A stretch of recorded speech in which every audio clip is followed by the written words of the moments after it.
네, 오늘 아침 우리에게 주신 하나님 은혜 말씀은 요한계시록 16장 1절에서 9절까지의 말씀입니다. 교독하도록 하겠습니다. 또 내가 들으니 성전에서 큰 음성이 나서 일곱 천사에게 말하되 너희는 가서 하나님의 진노의 일곱 대접을 땅에 쏟으라 하더라. 첫째 천사가 가서 그 대접을 땅에 쏟음에 짐승의 표를 받은 사람들과 그 우상에게 경배하는 자들에게 악하고 독한 종기가 나더라. 둘째 천사가 그 대접을 바다에 쏟음에 바다가 곧 죽은 자의 피같이 되니 바다 가운데 모든 생물이 죽더라. 셋째 천사가 그 대접을 강과 물 근원에 쏟음에 피가 되더라. 내가 들으니 물을 차지한 천사가 이르되 전에도 계셨고 지금도 계신 거룩하신 이여 이렇게 심판하시니 의로우시도다. 그들이 성도들과 선지자들의 피를 흘렸으므로 그들에게 피를 마시게 하신 것이 합당하니이다 하더라. 또 내가 들으니 제단이 말하기를 그러하다 주 하나님 곧 전능하신 이시여 심판하시는 것이 참되시고 의로우시도다 하더라. 넷째 천사가 그 대접을 해에 쏟음에 해가 권세를 받아 불로 사람들을 태우니 다같이 사람들이 크게 태움에 태워진지라. 이 재앙들을 행하는 권세를 가지신 하나님의 이름을 비방하며 또 회개하지 아니하고 주께 영광을 돌리지 아니하더라. 아멘. 하나님의 말씀입니다. 네, 요한계시록 16장에 이제 돌입했습니다. 하나님의 진노가 이제 더 이상 유예되지 않고 실제로 쏟아지는 그런 장면을 보게 되는 것이죠. 이전에 인심판, 이전에 나팔 심판이 회개를 촉구하는 경고의 성격이 강했다면 대접 심판은 되돌릴 수 없는 종결적 심판이 되는 것입니다.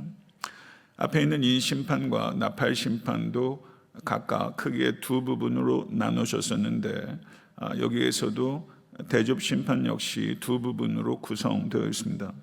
오늘 읽은 16장 1절부터 9절까지 첫째부터 넷째 대접 심판까지는 자연세계와 인간의 육체에 임하는 직접적인 재앙으로서 세상의 생명의 기반을 무너뜨리는 그와 같은 종말적 심판입니다.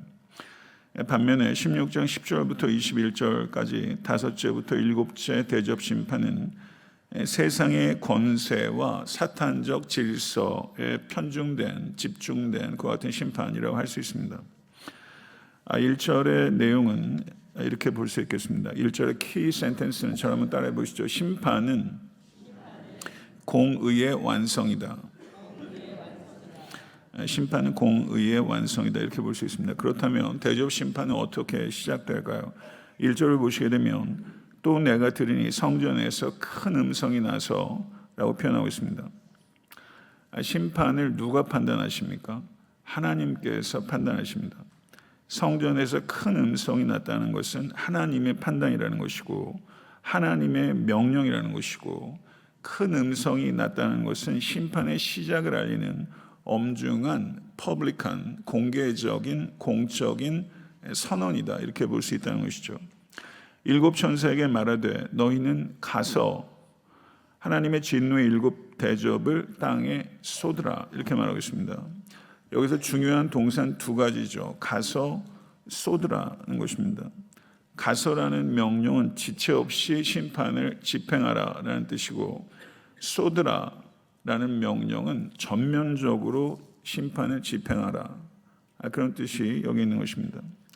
그런데 여기서 쏟는다라고 했을 때 일곱 대접 심판은 모두 쏟으라, 대접을 쏟는 겁니다. 쏟는 거. 그러면 이것이 구약의 제사 중에서 관제라는 제사가 있습니다. 이건 포도주를 붓는 것이죠. 제사 용어입니다. 관제는 하나님께 감사와 헌신을 표현하기 위해 포도주를 부어드리는 제사입니다. 그래서 이 관제는 제사의 마지막 단계입니다. 그래서 제사의 마지막 단계로서 이 관제가 제사의 모든 과정을 완성하는 것이 이 관제입니다. 그렇다면 일곱 대접 심판은 이렇게 관제처럼 부어지는 거룩하고 질서 있는 제사 행위와 같다. 그런 뜻이에요.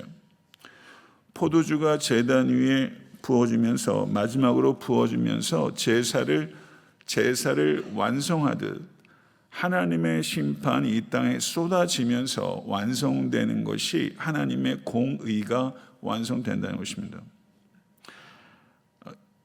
2절을 보게 되면 첫째 대접 심판이 기록되어 있는데 명령을 받은 전사가 첫 번째 대접을 쏟습니다.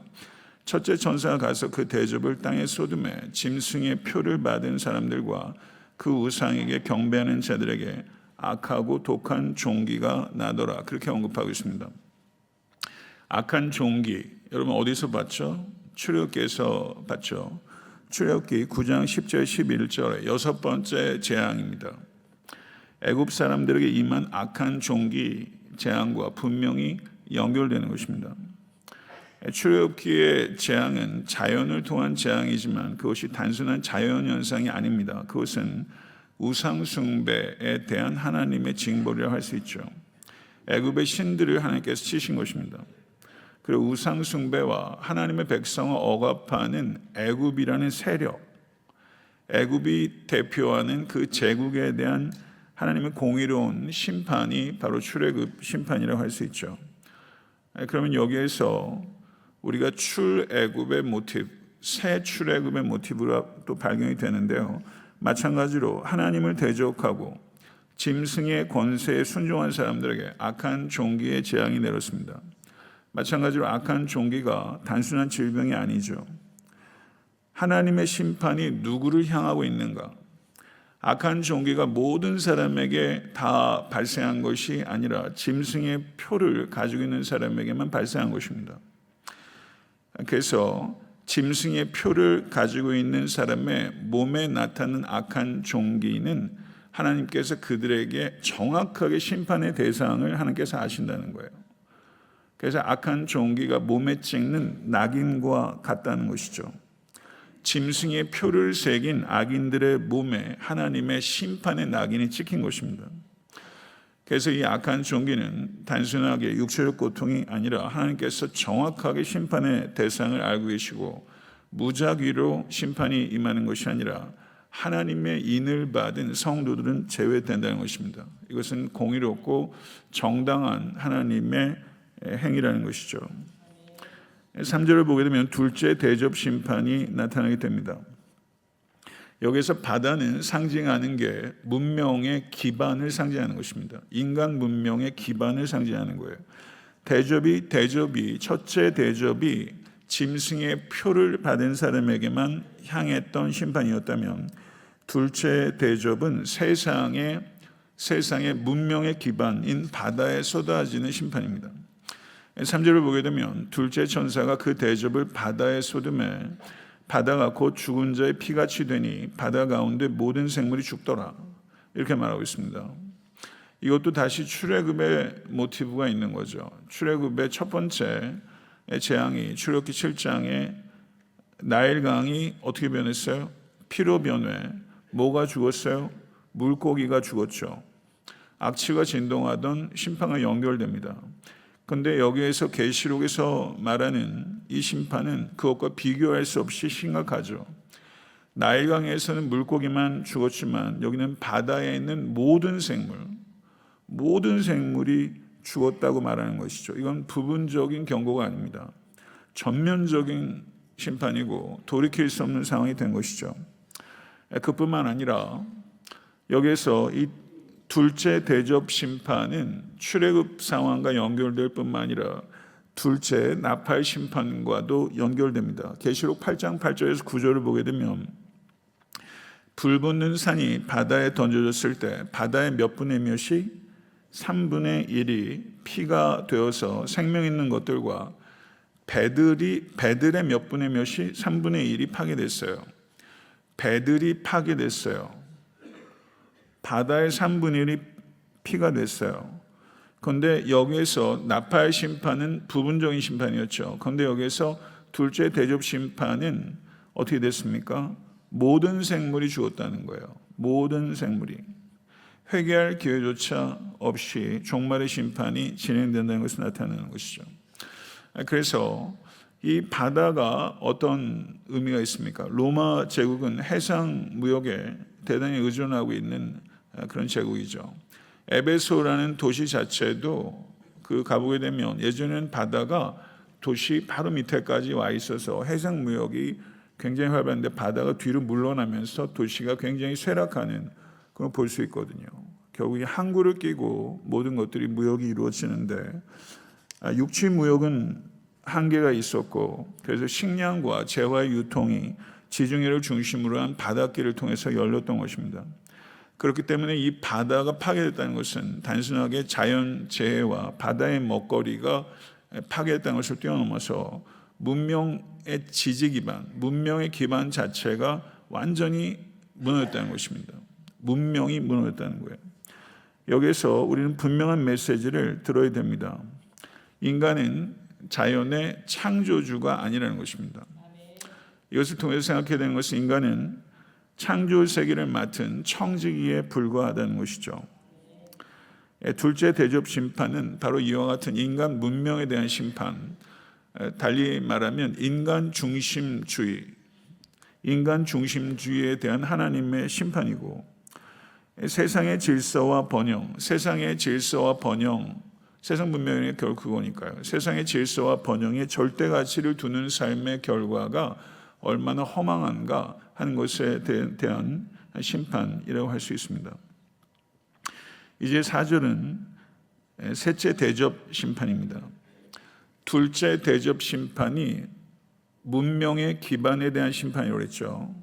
셋째 대접 심판은 생존 기반에 대한 심판이에요. 생존 기반에 대한 심판.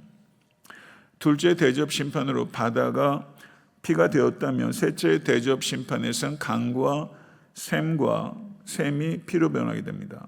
강과 샘이 피로 변해요. 그렇죠. 이 물은 생존 기반입니다. 생존 기반에 대한 심판이에요. 셋째 천사가 그 대접을 강과 물 근원에 쏟음에 피가 되더라 이렇게 말하고 있습니다. 아까 바다가 로마 제국의 무역과 번영의 상징이었다면 강과 샘은 우리가 매일 마시고 의존해야 되는 삶의 필수 자원이죠. 그런데 이 생명수의 근원에 하나님께서 셋째 대접을 쏟으셨죠. 그래서 피로 바꾸셨다는 것은 인간이 생명을 유지하는 것조차 철저하게 하나님의 은혜에 달려있다는 것입니다. 우리가 너무나 당연하게 생각하는 맑은 물 한 컵조차 하나님께서 주신 은혜의 선물이라는 것이죠. 이것을 정말 기억하시고 의지하며 살아가신 여러분과 제가 될 수 간절히 축원합니다. 여기서 이 셋째 대접 심판은 요한계시록 8장의 셋째 나팔 심판과 구조적으로 매우 유사합니다. 셋째 대접 심판은 셋째 나팔 심판과 연결이 돼요. 두 심판 모두 강과 샘이라는 동일한 영역에 임했어요. 조금 전에도 바다란 영역에 둘째 나팔 심판에도 둘째 대접 심판에도 동일하게 바다란 영역을 치셨잖아요. 여기 셋째 대접 심판도 동일한 영역을 하나님께서 치세요. 그런데 나팔 대접 심판은 몇 분의 몇이? 3분의 1이. 그런데 대접 심판에서는 뭐가요? 모두 다. 그러면 하나님께서 이제 대접 심판에는 제한이 없는 것이죠. 유예도 없어요. 수온 자체가 피로 다 변했어요. 회개의 기회 없습니다.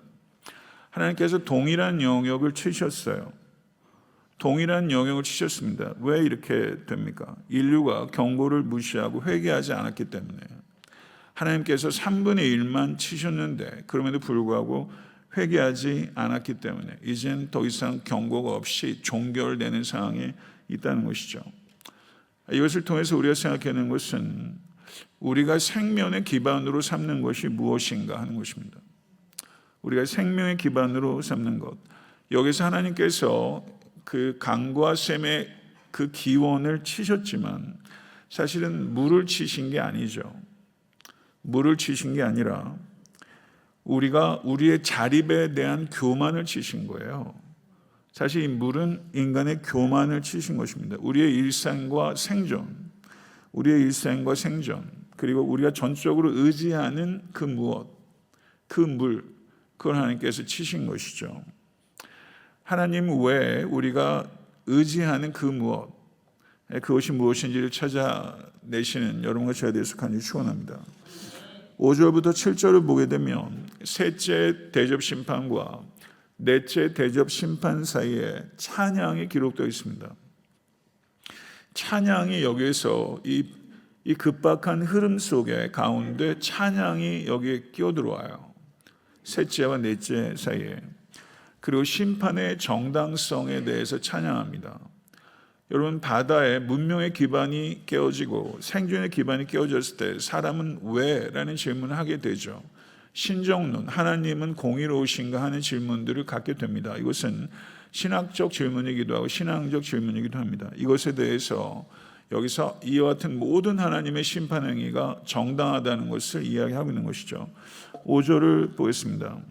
내가 들으니 물을 차지한 천사가 이르되 전에도 계셨고 지금도 계신 거룩하시니요 이렇게 심판하시니 의로우시도다. 이렇게 말하고 있습니다. 여기서 보게 되면 물을 차지한 천사 이런 표현이 있죠. 7장 1절을 보게 되면 바람을 붙잡는 천사라는 표현이 있습니다. 14장 18절을 보게 되면 불을 다스리는 천사, 불을 다스리는 천사, 바람을 다스리는 천사, 물을 다스리는 천사 이렇게 말하면서 하나님의 창조 영역마다 다스리는 특정 천사들에게 하나님께서 위임하셨다는 것을 알 수가 있죠. 여기서 물을 다스리는 천사는 바로 앞에 있는 셋째 대접 심판에서 셋째 대접을 쏟은 천사와 동일한 천사인 것을 보입니다. 그런데 그 천사가 이렇게 하나님의 심판의 의로움과 정당함을 찬양하고 있어요.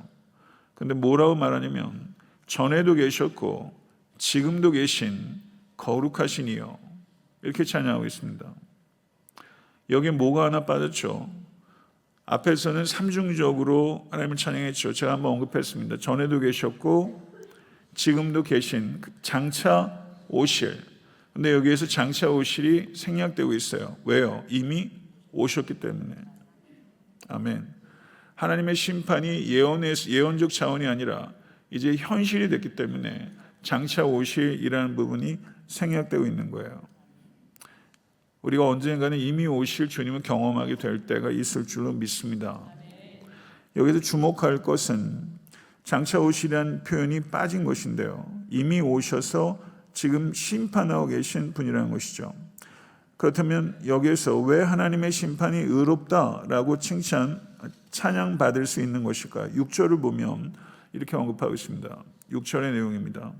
그들이 성도들과 선지자들의 피를 흘렸으므로 그들에게 피를 마시게 하신 것이 합당하니이다. 이렇게 말하고 있습니다. 이 말씀은 대접 심판들이 단순한 자연 재앙이 아니라 하나님의 백성들을 죽인 자들에 대한 정당한 보응이다 라고 말하고 있는 거예요.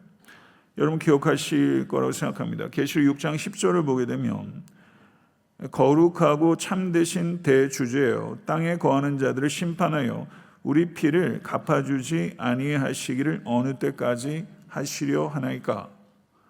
이렇게 제단 아래서 신원하여 줄 것을 이야기하는 순교자들의 부르짖음에 대한 부분 기억하시죠? 그런데 이 대접 심판, 첫째부터 셋째까지 대접 심판, 특별히 셋째 심판에서 그 기도에 대한 하나님의 공의로운 응답이 이루어지고 있다는 거예요.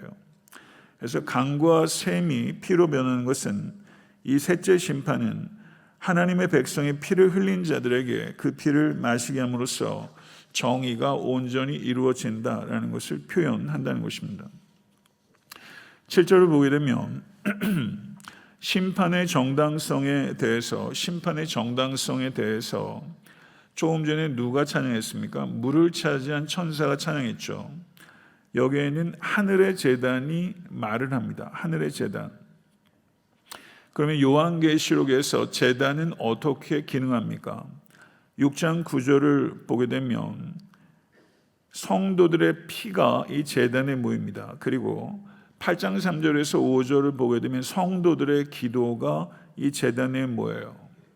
그 제단은 성도들의 피와 성도들의 기도가 쌓이는 상징적인 장소죠. 여기서 이렇게 말합니다. 또 내가 들으니 제단이 말하기를 그러하다 주 하나님 곧 전능하신 이시여. 계시록에 하나님에 대한 호칭이 주 하나님 곧 전능하신 이시여 라는 표현이 계속 반복되고 있어요. 심판하시는 것이 어떻게 해요? 참되시고 의로우시도다. 앞에서 5절에서는 천사가 하나님의 심판의 정당성을 얘기할 때 의로우시도다 라고만 말했습니다. 그런데 7절에서는 한 가지가 더 붙여져요. 뭐가 더 붙여집니까? 참되시고 의로우시도다. 하나님의 심판은 참되시고 의로우신 거예요. 그러면 하나님께서 심판이 의로우신 이유는 무엇입니까? 하나님께서 참되시기 때문이에요. 하나님의 참되심의 결과가 하나님의 의로우심으로 표현되는 것이죠. 하나님의 심판은 참되시고 의로우십니다. 이것은 하나님의 성품에서 비롯되는 것이고 하나님의 존재에서 비롯되는 것이죠. 사랑하는 성도 여러분, 세상이 온통 불의하게 흘러가는 것처럼 보이는 시대를 살고 있습니다. 그러나 하나님께서는 결코 침묵하지 않으실 것입니다. 우리 눈에는 너무 늦는 것 같이 보여도 하나님께서는 정확하게 하나님께서 시간을 창조하신 하나님이세요. 그래서 하나님께 우리가 이렇게 right 타이밍을 얘기한다는 것은 사실은 그건 가당치 않습니다. 하나님의 때가 언제나 퍼펙트 타이밍인 줄 믿으시기 간절히 축원합니다. 하나님의 때, 하나님의 방식으로, 하나님의 방법으로 참되고 의로우신 하나님의 신원이 이루어지게 될 거예요. 이것이 여러분의 개인의 차원에서 마찬가지고 역사의 차원에서도 마찬가지입니다. 이것을 믿으실 때 끝까지 인내할 수 있어요. 이것을 정말 믿으시기를 간절히 축원합니다. 8절부터 9절을 보게 되면 네 번째 대접 심판이 이루어집니다. 태양의 빛이 심판의 불이 됩니다. 태양의 빛이 심판의 불이 되는 거예요. 여기서 하나님의 심판의 정당성이 높여진 뒤에 다시 넷째 대접 심판으로 갑니다.